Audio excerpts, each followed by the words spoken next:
this. And let me be unequivocal about something. This is a security failure of epic, historic proportions. That there was some type of explosive noise. The former president had to be tackled and taken off stage by a Secret Service with blood appearing to come from his head.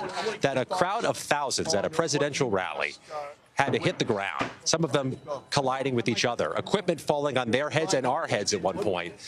No matter what this ends up being, this was a security failure at an event that is secured by the U.S. Secret Service and any number of other law enforcement agencies where everybody in the space had to be screened and wanted by metal detectors and officers. It's just calamitous as a failure. And watch and listen to the rally, right? We couldn't see them, but we could hear them. So we walked up, and probably 5 to 7 minutes of Trump speaking. I'm estimating here. I have no idea, you know. But we noticed a guy crawling, bear crawling up the roof of the building beside us, 50 feet away from us. So we're standing there, you know, we're pointing at the guy crawling up the roof. And he had a gun, right? He had a rifle. A rifle. We could clearly see him with a rifle. Absolutely. We're pointing at him. The police are down there running around on the ground. We're like, hey, man, there's a guy on the roof with a rifle.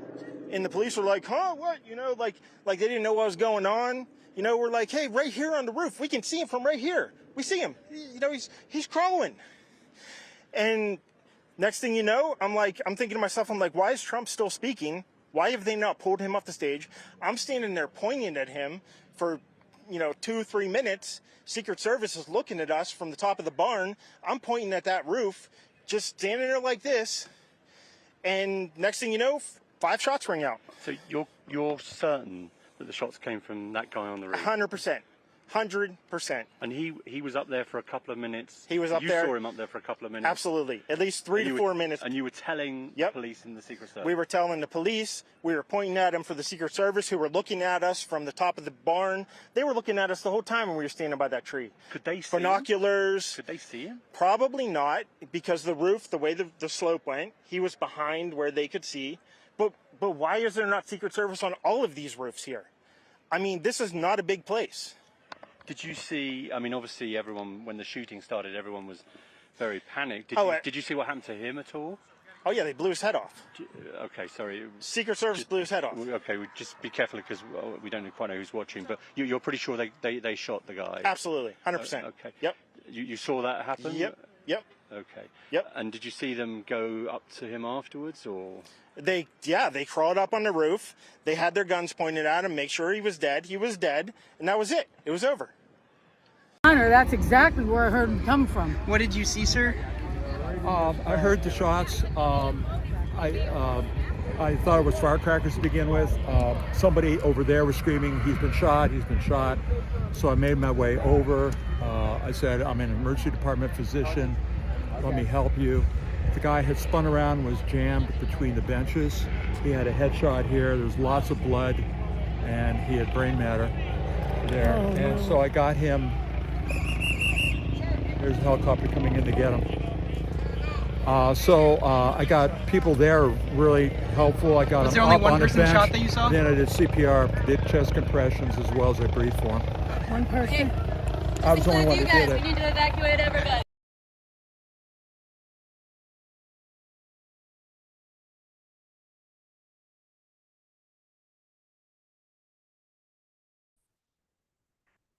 Well, good morning. My name is William Lawson, and this is the Morning Report. The Morning Report is production of fightbackmedia.com, fightbackmedia.com, fightbackmedia.com, and fightbackmediatv.com. Thank you ever so much for joining us this Monday morning. It is a lovely day. It's rained already here, and it's a lovely day here in West Central Florida. Saturday at about 6:10 Eastern Daylight Time, former President Donald Trump was at a rally in Butler, Pennsylvania. He was shot. You know, there's no way there's no other way to put it. He was shot. Fortunately, he was not killed, and he was injured, but not severely injured. But that's hardly the point. If he was severely injured or not, he was actually shot. He was shot by a gunman who was 20 years old, apparently, who took a rifle and climbed up a building on a 12-foot ladder, got on the roof that was about 450 feet away from where the president was standing. And he was able to get off 4 or 5 shots before he was killed by Secret Service. And it was the first time, I understand it's the first time that Secret Service actually has fired a weapon to neutralize a threat to the President of the United States or anybody else they were guarding. Now, in this of itself, this is very difficult. This is a very difficult thing. We as an American public are not built for it. We are not built for it. The last time this happened was Ronald Reagan in 1980. I was 20. I remember being at Florida State and going back to the dorm, and someone said, "Hey man, somebody shot the president." I was like, "What? They shot Ron?" Because we called him Ron because we didn't have any respect for the office at the time because we were stupid.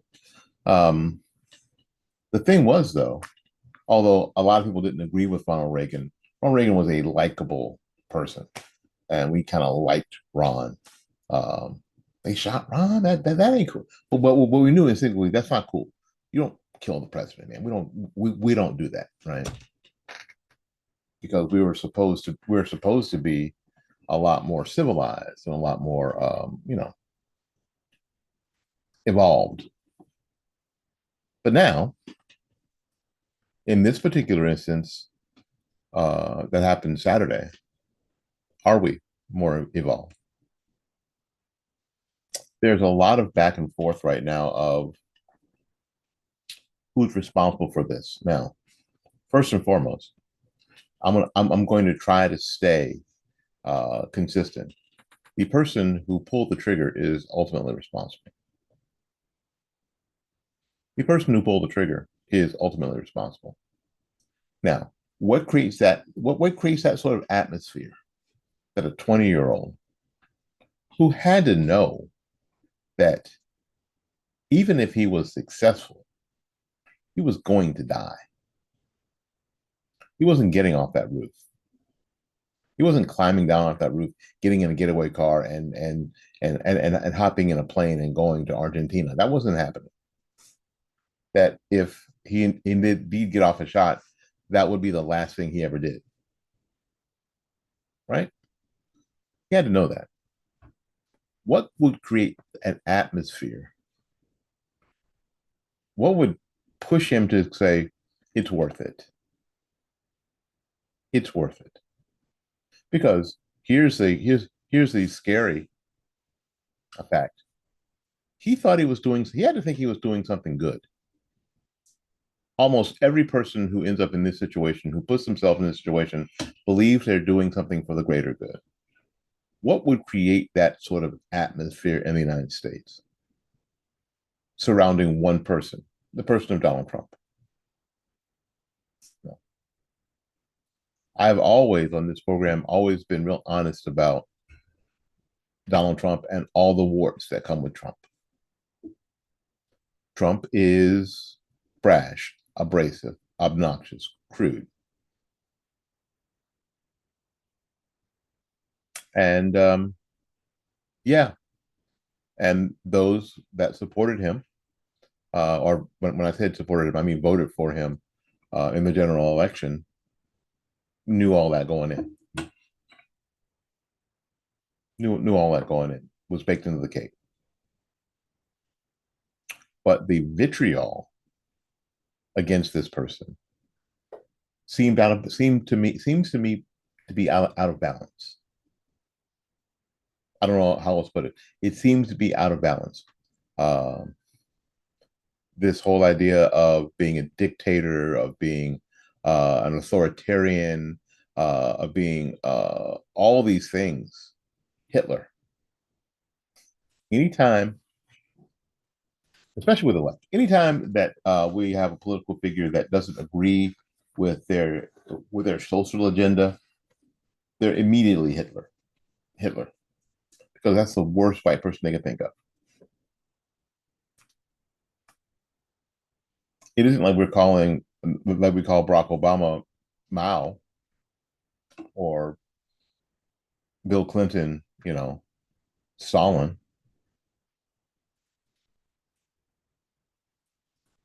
Because those comparisons are out of balance. And I read a little bit of a tweet before we started today. It isn't like Trump hadn't been president for 4 years. I read a tweet that said, Black people ought to start, making an exit plan because it's obvious now that Trump is going to get elected. What the hell does that mean? My response was, go ahead and go. More for me. But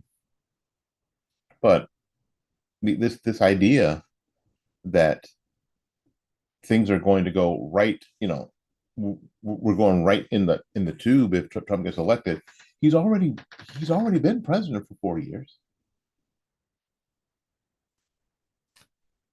Historic Black employment,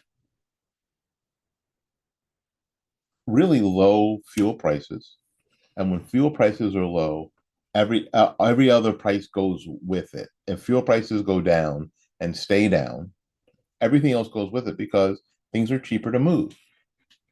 Well, groceries are cheaper. All that stuff. We saw it. We were here. People are, some people are acting like we didn't see it, like we weren't here, like it didn't happen. Talk about revisionist history. Like it didn't happen somehow. It happened. We saw it already.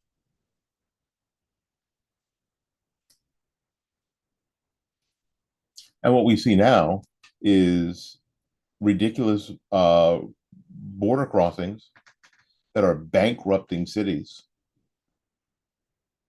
And of course, Mexico isn't letting through, or all these Central American countries aren't letting through their best and brightest, because we're seeing all sorts of heinous crimes attributed to illegal aliens.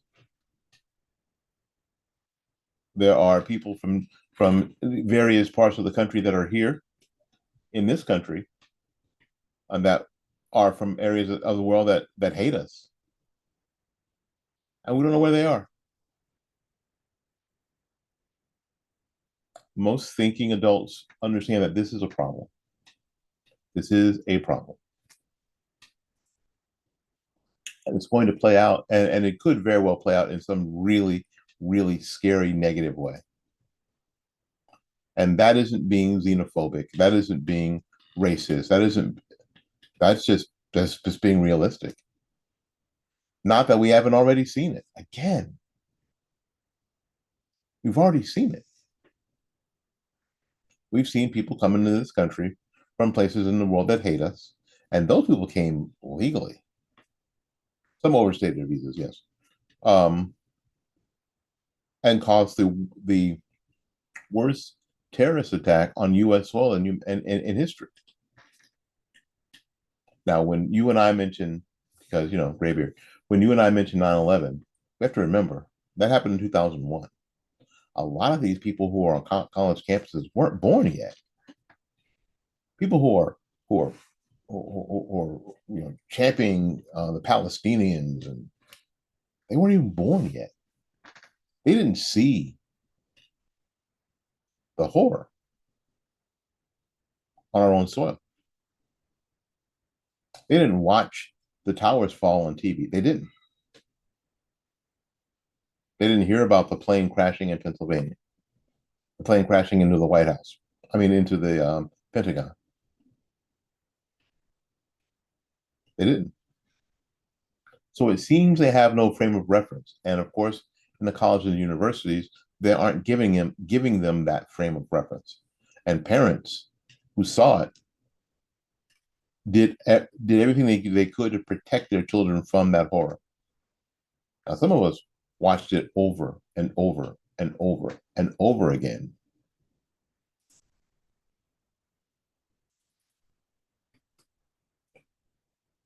So, without that frame of reference, now basically they're cheering for the wrong side. They are They're on the wrong side of history.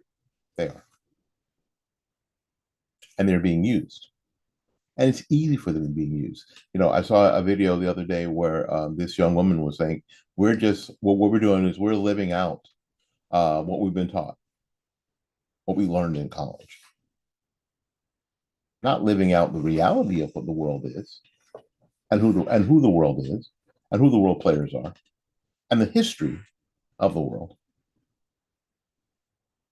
How many deaths caused by socialist and communist regimes? So anyway, we have these people who are susceptible, like this person who shot President Trump on Saturday, 20 years old, didn't see 9/11. So without a frame of reference, a historic frame of reference, they seem easy to manipulate. Social media, easy to manipulate. So when powerful figures, including the president, let's just be honest, including the president, call a person or single out a person as dangerous, a threat to the democracy, because it's all about the democracy. F your democracy.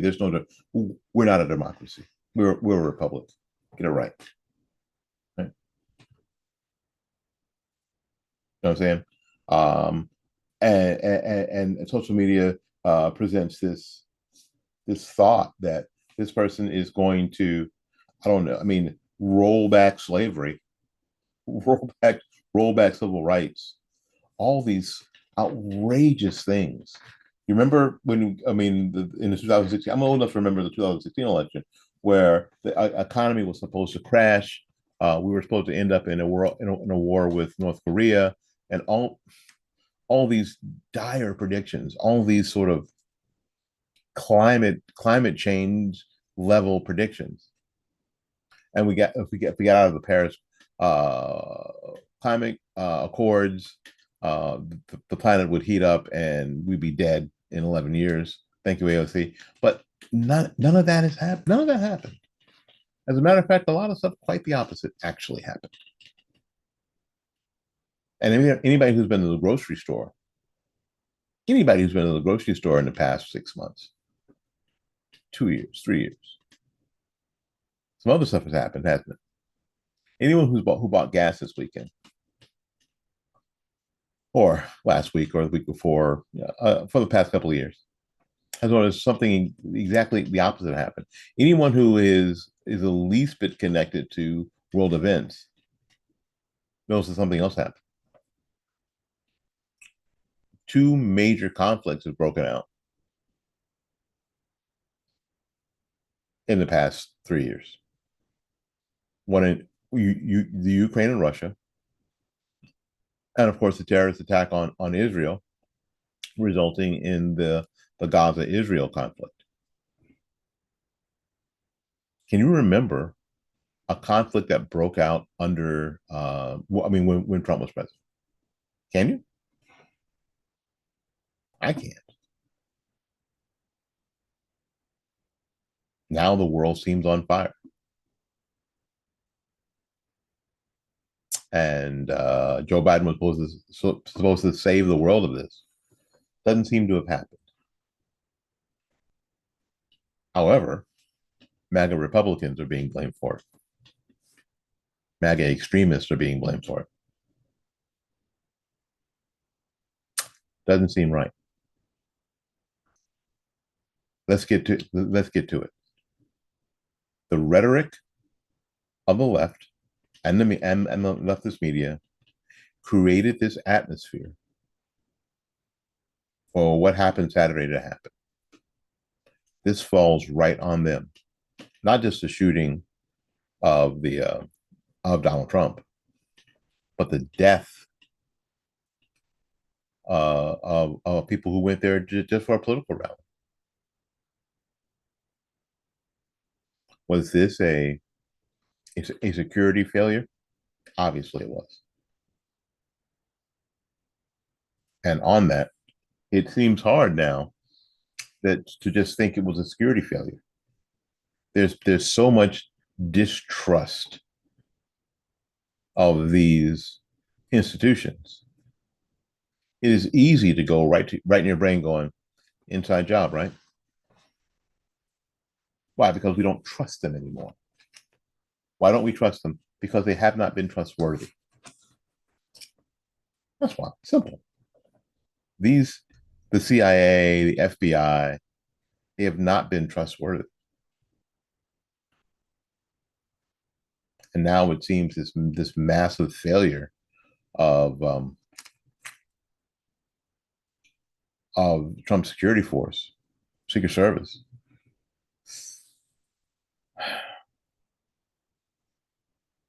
What are they doing?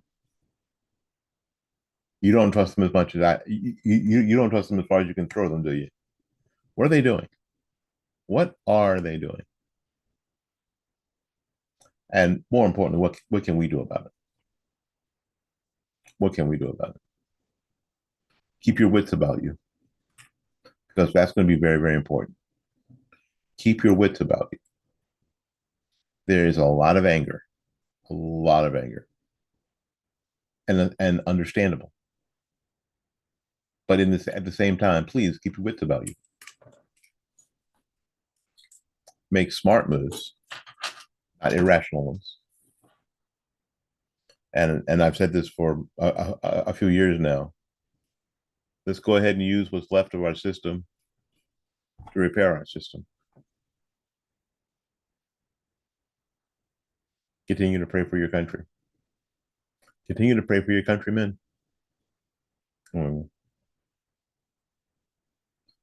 Continue to pray for us. My name is Willie Lawson. This has been the Morning Report. The Morning Report, again, is a production of fightbackmedia.com, fightbackmedia.com, fightbackmedia.com, and fightbackmediatv.com. Until we see you again, go out there and learn something, love somebody, and for goodness sakes, gotta take care of yourself. We will see you when we see you. Bye-bye now.